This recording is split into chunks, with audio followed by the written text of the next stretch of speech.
Guys, అందరూ ఎలా ఉన్నారు? బాగున్నారా? నేను బాగున్నాను ఫ్రెండ్స్. ఇవాళైతే నేను బీరకాయ కూర చేస్తున్నాను, ఉల్లిపాయలు టమాటోలు వేసి. సో చాలా కమ్మగా చేయాలని అనుకుంటున్నాను. సో నేను ఫస్ట్ అయితే బాండిలో నూనె వేసుకున్నాను. ఆవాలు, జీలకర్ర, ఎండుమిరపకాయలు, అలాగే మినపప్పు, శనగపప్పు అవి బాగా దోరగా, చూసారు కదా ఎంత బాగా దోరగా వేయించాను.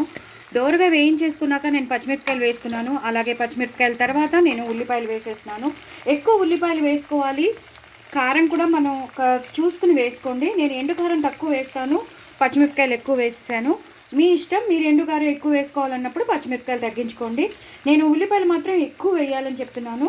సో ఉల్లిపాయలు ఎక్కువ వేసుకోండి. నేను ఒక పెద్ద ఉల్లిపాయ, 2 ఉల్లిపాయలు పెద్ద పెద్దవి తరిగి ఇలా చిన్న చిన్న ముక్కలుగా తరుక్కోవాలి. ఇవి ఇలా కోలగా తరుక్కోకూడదు, చిన్న చిన్న ముక్కలుగా తరుక్కుని ఇలా వేయించేసుకోవాలి. పచ్చిమిరపకాయలతో పాటు ఇవి కూడా బాగా వేగిపోతూ ఉండాలి. ఈ టైంలోనే మనం ఎక్కువ ఉల్లిపాయలు వేసుకోవాలని చెప్పాను కదా, ఈ టైంలోనే మనం పసుపు వేసేసుకుందాం.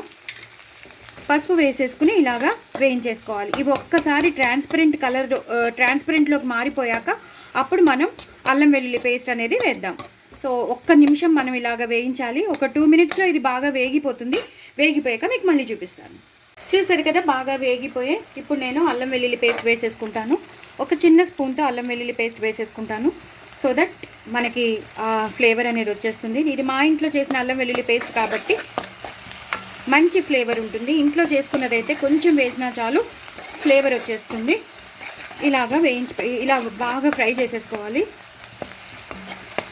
ఆ పచ్చివాసన, అల్లం వెల్లుల్లి పేస్ట్ పచ్చివాసన పోయే వరకు ఇలా మనం ఫ్రై చేసేసుకున్నాక అప్పుడు మనం టమాటోలు వేసుకోవాలి.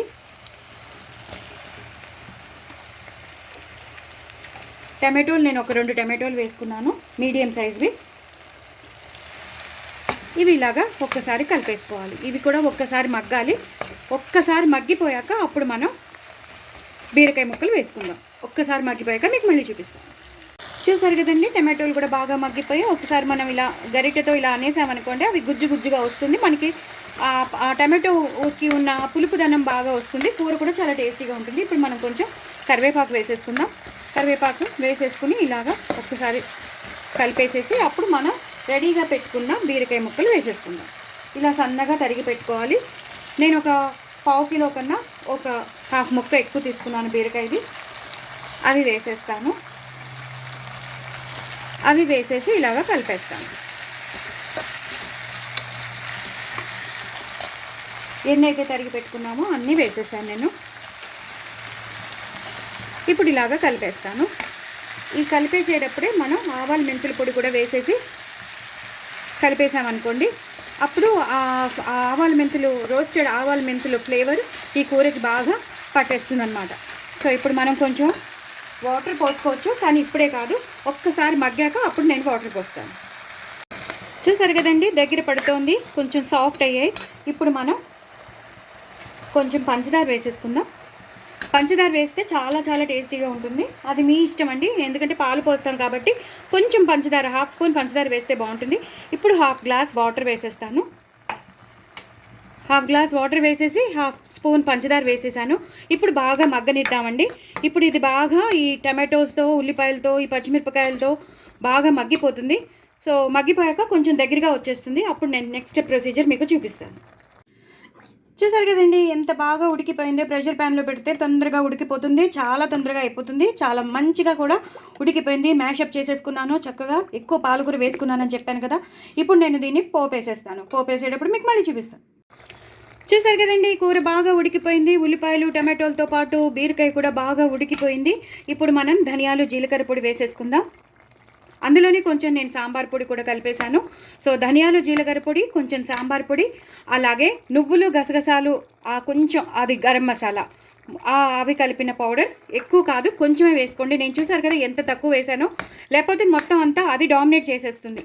చాలా 1/2 స్పూన్ వేసుకోవాలంతే, ఎక్కువ వేసుకోకూడదు.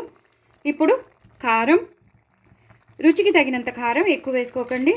అలాగే ఇందాక మనం పంచదార వేసుకున్నాం, ఇప్పుడు ఉప్పు వేసుకుంటున్నాం. దీనికి ఈ కూరకి సరిపడా ఉప్పు వేసేసుకుని పూర్తిగా ఇలాగా కలిపేసుకోండి. సో మనం ఆవాల మెంతుల పొడి వేసేసాం, సాంబార్ పొడి, జీలకర్ర, ధనియాల పొడి కూడా వేసాం. అలాగే నువ్వులు, గసగసాలు, కొంచెం గరం మసాలా పౌడర్ కూడా అందులోనే వేసేసాం. ఇప్పుడు ఇది బాగా ఉడకాలండి. ఉడికేటప్పుడు మీరు ఒక్కసారి ఇలాగ బీటప్ చేసుకోండి, లేదా ఇలాగ మ్యాషప్ చేసేసుకోండి. స్మాష్ చేస్తే ఏమవుతుందంటే గ్రేవీనెస్ బాగా వస్తుందన్నమాట. సో ఇప్పుడు బాగా నేను మీతో మాట్లాడుతూనే మొత్తం అయిపోయింది. సో ఇప్పుడు నేను పాలు పోసేస్తాను. చిక్కని పాలు పోసేస్తున్నాను. నేను మీగడతో ఉన్నవి, తొరకలతో ఉన్నవే పోసేసాను. ఇప్పుడు ఇది బాగా ఉడకాలన్నమాట. మనం వేసిన పౌడర్స్ అన్నీ ఇందులో పాటు ఉడికితే మంచి కూర బాగా బాగుంటుంది. సో ఇప్పుడు నేను మూత పెట్టేసుకుంటాను. సో నెక్స్ట్ క్లైమాక్స్ ఎలా వస్తుందో చూద్దాం. చూసారు కదండి, కూర అయిపోయింది. చక్కగా మనకి కావాల్సిన కన్సిస్టెన్సీలోకి వచ్చేసింది. బీరకాయ పాలు మంచి కలర్ కూడా వచ్చేసింది. చాలా తీతీగా కమ్మగా ఎంత బాగుంటుందంటే మనకి గట్కి చాలా బాగుంటుంది. అందుకే చెప్తాను, ఇలా చేసేసుకోండి, సూపర్ ఉంటుంది. లాస్ట్లో కరివేపాకు అలాగే కొత్తిమీరతో, నా దగ్గర కొత్తిమీర తక్కువ ఉంది సో కాడలు వేసేసాను నేను. సో కొత్తిమీర కాడలు వేసేసాను. మీరు కొత్తిమీర ఫ్రెష్ కొత్తిమీర వేసేసుకోండి, అలాగే కరివేపాకు వేసేసుకోండి. సూపర్ టేస్టీగా ఉంటుంది. చాలా టేస్టీ అయిన బీరకాయ పాలకూర సూపర్గా రెడీ అయిపోయింది. వేడి అన్నంలో నెయ్యి వేసుకొని తింటే చాలా బాగుంటుంది. ఎంతో టేస్టీగా ఉంటుంది. చపాతీలోకి కూడా బాగుంటుంది. మరి ఇంకెందుకు ఆలస్యం, నా ఛానల్ని మాత్రం సబ్స్క్రైబ్ చేసుకోవడం అసలు మర్చిపోవద్దు. లాంగ్ వీడియోస్ చూడండి, స్కిప్ చేయకుండా చూడండి. నా ఛానల్ని ప్రమోట్ చేయండి, సపోర్ట్ చేయండి, వ్యూస్ పెంచండి, అలాగే సబ్స్క్రైబర్స్ని కూడా పెంచండి. ఎంతో టేస్టీ అయిన కూరను మాత్రం అసలు వదులుకోవద్దు. బీరకాయ పాలు పోసిన కూర సూపర్ ఎక్సలెంట్. తప్పకుండా చేసుకోండి. నా వాయిస్ ఎవరు కనుక నచ్చినట్టయితే కామెంట్ బాక్స్లో పెట్టండి, లైక్ కొట్టండి. ఓకేనా? తప్పకుండా నా ఛానల్ మాత్రం సబ్స్క్రైబ్ చేసుకోండి. ఇలాగే చేసుకోండి, సూపర్ ఉంటుంది. మరి ఇంకెందుకు ఆలస్యం, చేసుకోండి, ఎంజాయ్ చేయండి. బాయ్ అండి.